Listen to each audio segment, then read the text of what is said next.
আজকে আপনাদেরকে মানে এই যে দেখেন, এটা একটা চামচ দিয়ে কত সহজে আদা ছেলা যায় আজকে আপনাদেরকে দেখাবো। মানে দা বটি ছাড়া কত সহজে। আমি তো লোক দিয়েছিলাম।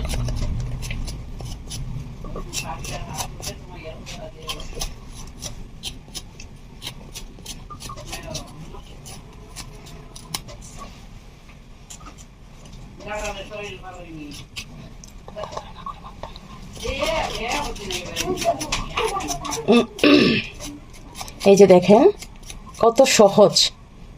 আরেকটা ছিলে আমি দেখাচ্ছি। এই যে দেখেন, এই যে